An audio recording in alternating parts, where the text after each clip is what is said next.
അസ്സലാമു അലൈക്കും. ഇന്നൊരു കുക്കിംഗ് വീഡിയോ ആയിട്ടാണ് ഞാൻ വന്നിട്ടുള്ളത്. എളുപ്പത്തിൽ ഉണ്ടാക്കാൻ പറ്റിയിട്ടുള്ള ഒരു ഈസി മഷ്റൂം റെസിപ്പിയാണ്.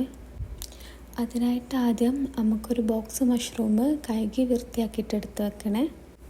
പിന്നെ അതിലേക്ക് ആവശ്യമായിട്ടുള്ള ഒരു വലിയ ഉള്ളി, പിന്നെ ഒരു ചെറിയ തക്കാളി, പിന്നെ നേരത്തെ കഴുകി എടുത്ത് വെച്ചിട്ടുള്ള മഷ്റൂമും കൂടി കട്ട് ചെയ്ത് വെക്കണേ.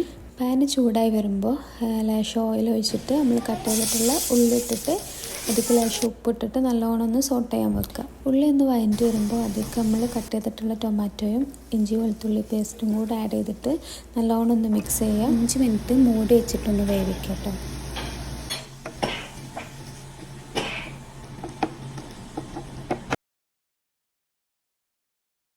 എന്നിട്ട് അതിലേക്ക് ആവശ്യമുള്ള മഞ്ഞൾപ്പൊടി, മുളക് പൊടി, മല്ലിപ്പൊടി, chicken masala powder, garam masala powder ഇട്ടിട്ട് നല്ലോണം ഒന്ന് സോട്ട് ചെയ്തിട്ട് പച്ചമണം മാറുന്ന വരെ ഒന്ന് വേവിക്കുക. പച്ചമണം മാറുമ്പോൾ അതിലേക്ക് കട്ട് ചെയ്തിട്ടുള്ള മഷ്റൂമും കൂടെ ആഡ് ചെയ്തിട്ട് നല്ലോണം ഇളക്കിയിട്ട് ഒരു 5 മിനിറ്റ് ഒന്ന് മൂടി വെച്ചിട്ട് വേവിക്കുക. ഞാൻ ലേശം വേപ്പിലയും കൂടെ ആഡ് ചെയ്യുന്നുണ്ട്. ഇതിലേക്ക് എക്സ്ട്രാ വെള്ളം ആഡ് ചെയ്യുന്ന ആവശ്യമില്ല, കാരണം ഈ മഷ്റൂം വെന്ത് വരുമ്പോൾ തന്നെ അതിൽ നിന്ന് ഇങ്ങനെ വെള്ളം ഇറങ്ങി വരും. എന്നിട്ട് ആ വെള്ളത്തിൽ തന്നെ മഷ്റൂം ഒരു 15 മിനിറ്റും കൂടെ വേവിക്കുക. അപ്പോഴേക്കും നമ്മൾ റെസിപ്പി റെഡി ആയിട്ടുണ്ടാവും. ഇത് ചപ്പാത്തിൻ്റെ കൂടെയും ചോറിൻ്റെ കൂടെ, പുലാവിൻ്റെ കൂടെ, നെയ്ച്ചോറിൻ്റെ കൂടെയൊക്കെ കൂട്ടി കഴിക്കാൻ നല്ല ടേസ്റ്റാണ്. എന്തായാലും നിങ്ങളൊന്ന് ട്രൈ ചെയ്ത് നോക്കൂ. പിന്നെ ഇതുപോലത്തെ കുക്കിംഗ് വീഡിയോ ഒക്കെ ആയിട്ട് ഒന്ന് സബ്സ്ക്രൈബും ചെയ്യുക, ലൈക്കും ചെയ്യുക.